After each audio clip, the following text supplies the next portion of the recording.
We hope you enjoy listening to this podcast of St. Louis on the Air, brought to you by University College at Washington University, with undergraduate and graduate programs part-time, evening, and online. University College at Washington University, offering world-class education within reach.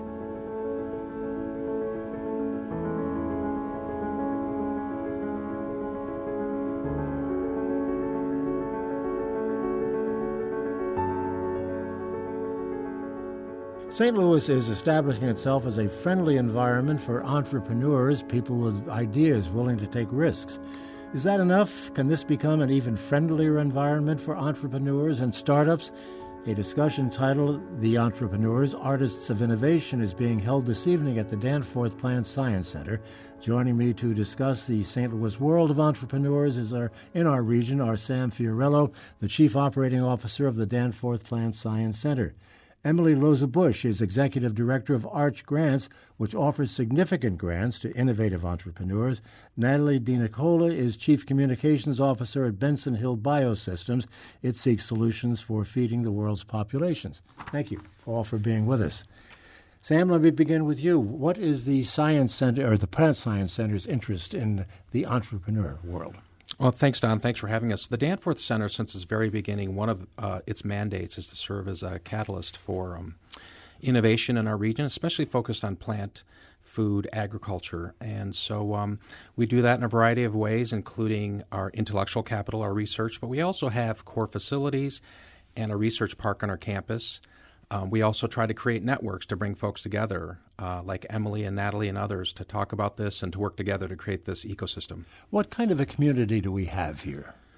Well, we've come a long way, Don. In 20-plus years, when Dr. Danforth and John McDonald and others envisioned this, we had a study done in our region and found some of our shortcomings and opportunities. And the opportunities were to focus on a couple of industry sectors and to build some capacity. The shortcomings were things like risky capital and infrastructure.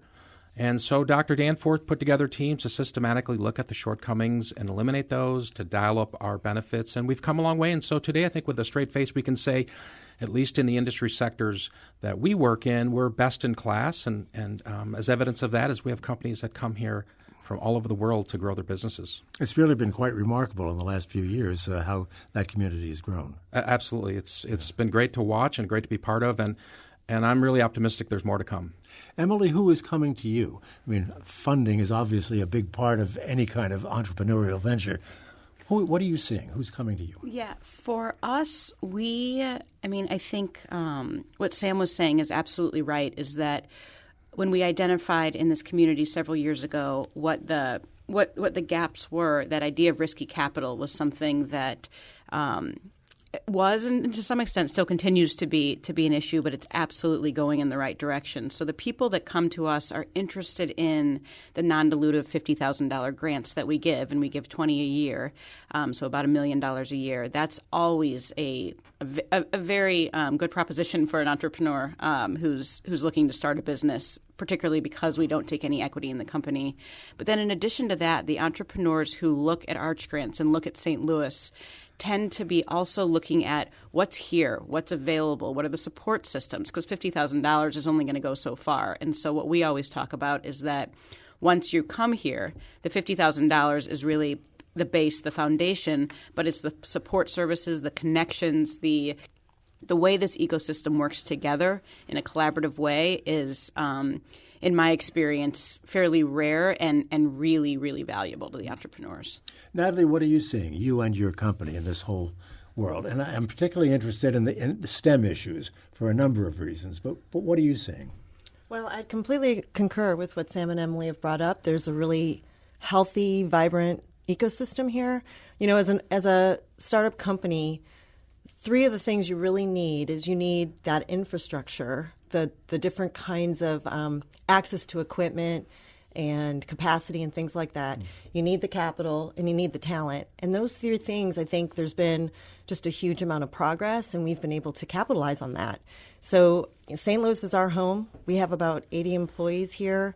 We're growing, we're hiring, and a big part of what we're looking for is talent in that STEM space, folks with data science capabilities, plant biology, molecular biology, those kind of areas. But that's a weakness in this country, the interest in the STEM disciplines. We've talked about that a lot on this program. For some reason, we're far behind many other countries. Are we catching up? Do you have any sense of that? Well, I'm really glad you care a lot about it. It's a really important thing to care about. We care about it a lot, too. I do feel like, particularly in the area of food and agriculture, agriculture has struggled with talent, young people staying in that field. And I think some of the new things that are happening around STEM, things like computational biology, some really exciting things that are happening with biology and genetics, you're starting to get a lot more young people interested in those fields. And when you apply it to something like food and agriculture that's so fundamentally important in terms of feeding people, in terms of taking care of our environment, a lot of young talent's looking for purpose in what they do. And I think the combination of those kind of STEM fields with something as fundamentally important as food production can be really inspiring for them. So we're starting to see more and more interest in that. Emily, are you seeing it? Are people coming to you from the STEM fields, if you will, and looking to get started somehow?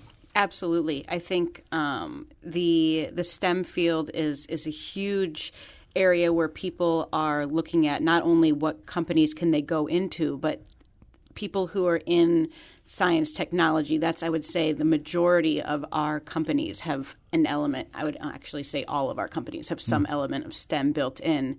And so a lot of what we talk about is that an entrepreneur doesn't necessarily look like one thing or another. It's somebody who has an idea, has a solution to a problem, and wants to take the steps to solve that and do it themselves. I think we're seeing more of that. I think the point about people being purpose-driven, we see that time and time again, is that the founders that come to St. Louis for Arch Grants are looking for they're looking to solve a problem, they're looking to have a purpose, and they see this as a way to do it.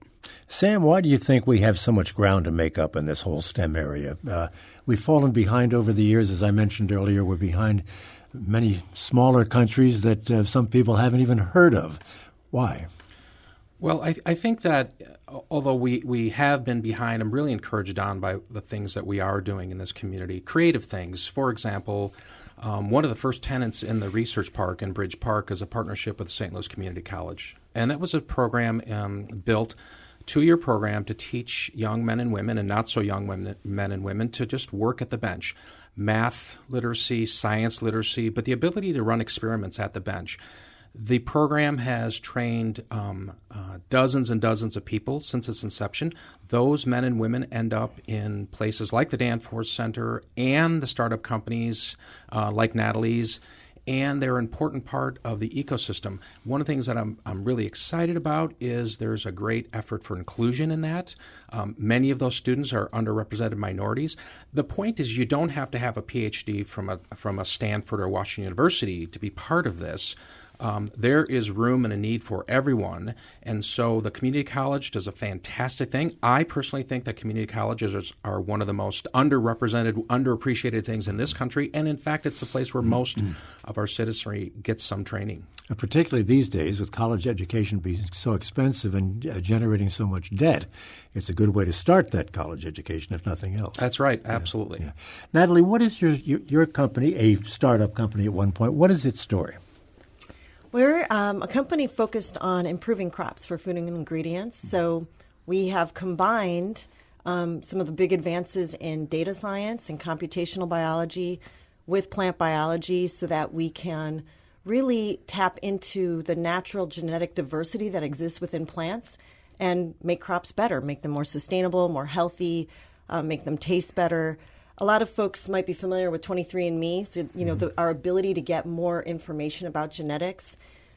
That's because the data to sequence genetics like that the cost of that has come down, and we've been able to amass that kind of information on plants. It turns out there's enormous genetic diversity in plants that's really been largely untapped, and so that's what we essentially do. But it was a startup at one point. It had to start somewhere. Does it fall into this whole category of a couple of people got together and say, we have this idea, let's go for it? It really does. It started out actually with science that came out of the Danforth Center.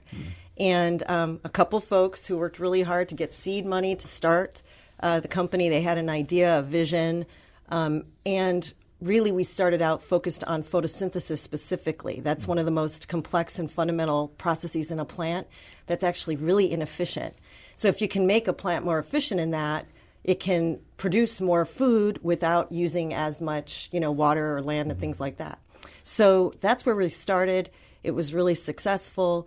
We then realized, as we had a lot of companies interested in using that kind of photosynthesis efficiency in different crops, some wanted other things. They wanted things like disease resistance, or they wanted a flavor difference. And so we decided to create a platform, which is actually something fairly new to food and agriculture, where we took this computational engine that we had built and made it available to any company within the food and ag system to improve whatever crop they're focused on, whatever targets they're focused on. So it's really expanded, I'd say, our story as our technical capability was able to rise to the challenge, but also as we've seen a lot of dynamics in food and agriculture today. There's a lot more interest from consumers in what their food is. Sounds like a real success story. It is. It's been a lot of fun. Emily, I'm coming back to you. I think you said a little earlier you award 20 grants a year. Is that correct? How do you weed out? I'm sure you have more than 20 applications. Yeah, a few. Yeah. We do, and we get applications from all over the country, all over the world. We put a process in place, and this has evolved over the 6 years we've been in existence, but our process is based on vetting companies and putting companies through a process by which the community gets involved in their success throughout. So we use about 400 community volunteers to help judge our companies, and we ask people from all over, from like Natalie, like Sam, like others, to look at our companies that are applying and answer the questions: are they scalable? Are they innovative? Are they a good fit here in St. Louis, which is unique? It's something that we look at specifically as Arch Grants because at our core, we're an economic development organization for St. Louis. And that process takes all in about 6 months. And at the end of that, we bring about 50 companies in to pitch live to our competition committee and then announce our 20 winners at our gala in November. All righty. Well, it's a complicated process, obviously, and certainly one that is popular, as you indicate. Sam, what makes a good entrepreneur candidate? Well, the first thing, Don, is that you can have an entrepreneur and they can be the best entrepreneur in the world, but if they're not embedded in an ecosystem which will support their drive to start a new company and all of the things that matter. Going back to Benson Hill Biosystem, what Natalie was talking about, that is a discovery that happened at the Danforth Center. But it would have ended there had we not had the other pieces in place. The other pieces are we have a culture. Those investigators had a burning passion to create something that's going to make the world better. The Danforth Center had a culture to say we encourage this kind of thing because mission impact happens when these discoveries get out into the world.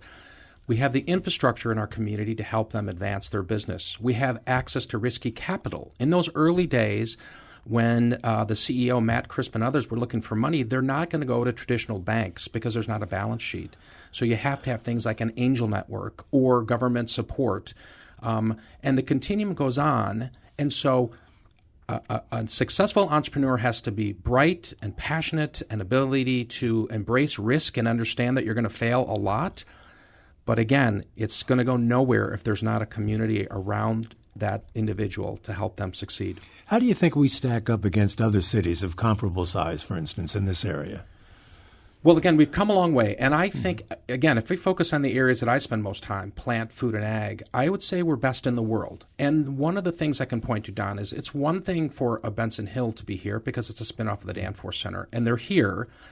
It's another thing to point to the companies from Boston, from Germany, from Israel, from India, because they can go anywhere. And they're being courted by everyone. And they come here not because they care about us or the Cardinals or the community. They want to pick the best place in the world to grow their business. So they voted with their lives, their livelihoods, and their companies. And so if you measure it that way, we're a great success. We've been able to win competitions. The latest tenant coming to Bridge Park is a company, it's the largest sugarcane company based out of Brazil. They were being heavily courted by a number of places around the country. They chose St. Louis, and they chose it because we have a value proposition there, not because they thought I was a nice guy. Well, they probably thought that too. That might have even been the number one factor. We have a listener writing to us. Scott has a question for Natalie. He writes, Natalie, what stories are being told to attract investors like Google Ventures and from both coasts to invest in St. Louis startups? Thank you, Scott. We're really excited and we just raised a Series C. Google Ventures led that with us. I think that a lot of these investors really, especially on the coast, but really anywhere, are understanding the power of data and computation and how when you marry that with different kinds of expertise, how much value you can unlock. And so I think those folks really had a good understanding of that. Looking at our platform, that's really what it's about. Every time we run a field trial, the data that we get goes back into this computational platform or engine that we've built and makes it smarter and better at predicting what kind of plant combinations we want to make to keep making food better.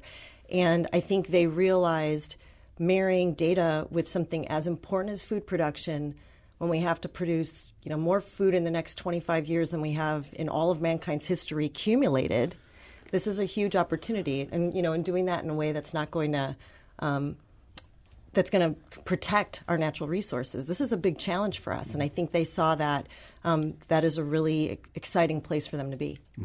Emily, are you involved in the event this evening? I assume that you are. I am, yes. Yes. That's why you're here. Yes. Part of what I understand, I'll ask each of you this question, is this is kind of an opportunity for storytelling, is the way it's been described to me. So what kind of stories are going to be told, and what kind of story are you going to tell? So our story, it's a really good question. Our story is in many ways the aggregate of the stories that our entrepreneurs can tell. So one of the questions that I'm going to be focusing in on is what's the importance of the story for an entrepreneur, for a company, and it's absolutely critical to their success in a lot of ways, because that's how you get people to understand. You can have all of the vision and all of the passion in the world, but if people can't understand what that is, then you have a really hard road ahead of you. And so part of what we try to do is help entrepreneurs articulate their passion in a way that other people can come on board, other people can be inspired. And then we do the same thing with ourselves. When we think about how we're going to grow Arch Grants, what we need to do is tell the story of St. Louis from our eyes, which is a region that is growing, a region that is attractive. As Sam mentioned, we have entrepreneurs choosing St. Louis every year over every one of the top markets in the country. And to be able to make sure that not only people around the country know that about us and our ecosystem, but that people right here in St. Louis understand what we have going here. I guess I misunderstood something or didn't really know what Arch Grants is doing. I assumed you're just dealing with local entrepreneurs. Yeah. Obviously, what you just said indicates you're drawing interest from all over the place. All over, yeah. Usually so we have funded to date 114 companies. Of those, half of them have come from the St. Louis region and half have come from elsewhere. And that's very much by design, because we are here to attract and retain talent. And so when you think of attracting, it's coming from everywhere around the world. Retaining are things like making sure that very early stage companies like when Benson Hill was where it was several years ago, and several others coming out of Danforth, don't feel like they have to leave St. Louis to grow. And so we very much weight attracting and retaining equally. Sam, your operation is really kind of a breeding ground. No pun intended there, but that's essentially what it seems to be with what you've inspired. Yeah, no, we're really lucky. Dr. Carrington has brought a team of scientists together from around the world that are second to none, both in their research, but also their ability to grasp our mission. And that mission is improve the human condition through plant science. And there's a culture at the center that, again, one way to achieve mission impact is when that discovery from the laboratory makes it out into the world. And so with Natalie's company, that was an early discovery on how different gene paths work with photosynthetic efficiency. But the vision was, how can we increase food production in agriculture with this technology? start a company in this ecosystem, advance a company, and offer new solutions to farmers and all in the food system with this technology. What story are you going to be telling tonight? Well, I'm going to be sitting there with three incredible people. I'm the moderator, so I have the easy job, and folks like Emily are going to be able to tell a story of how she herself picked up and moved her own life and moved to St. Louis because she believed in our dream, and now she's adding to what we're doing here by bringing people from around the world and to St. Louis. And getting them here is one thing, and the $50,000 isn't going to make someone stay here forever. Once they're here and they interact with us and Emily and her team, they realize, hey, listen, this is the best place for me to grow my business. And then they put roots down here and they grow the businesses, and it adds jobs and economic opportunity and wealth in our community. All of which we need. Natalie, last but not least, what story will you tell tonight? Well, I think we'll be telling some of the story I just described earlier, but really what we think is very exciting is that the food and ag market is changing a lot. It's evolving. There's more and more interest in how can we make our food supply more sustainable, more healthy? How do we make, better plant-based proteins and indoor agriculture and all kinds of new and exciting things happening? And we're really excited to be part of that whole community of innovators and innovation that's happening. And we think St. Louis is a great place for it to be growing. The event is at 6 o'clock tonight. Is that correct, That's Sam? correct, at the Danforth Center. At the Danforth Center. Anybody invited? We welcome anyone who wants to come. There's plenty of room. We have auditorium. We have an overflow auditorium, and we'll accommodate you and get to hear more of Emily's story and the other panelists. What kind of people would you expect to attend an event like this? Would-be entrepreneurs primarily? We have a real mix, Don. We have lay people who are interested in seeing what's happening in the community. You have scientists that look at sort of what can happen with their technology. You have entrepreneurs, all sorts of folks. It's a great mix. Okay. Well, I hope you have a great evening. Thanks. I want to thank you all for being with us. Sam Fiorello, thank you. Nice to see you Thanks, again. Don. And he's the Chief Operating Officer of the Danforth Plant Science Center. Emily Lohse-Busch is Executive Director of Arch Grants, and Natalie DiNicola, I hope I pronounced that correctly, is with Benson Hill Biosystems. A reminder, as we've just indicated, the Artists of Innovation program tonight at the Plant Science Center is at 6 o'clock. Thank you all. Hope you have a great meeting tonight. Thank you.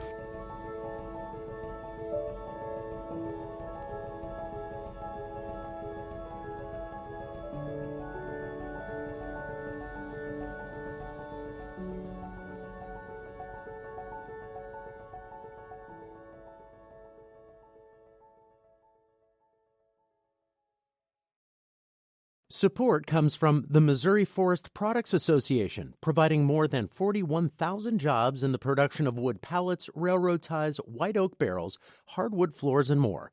Details at choosewood.com.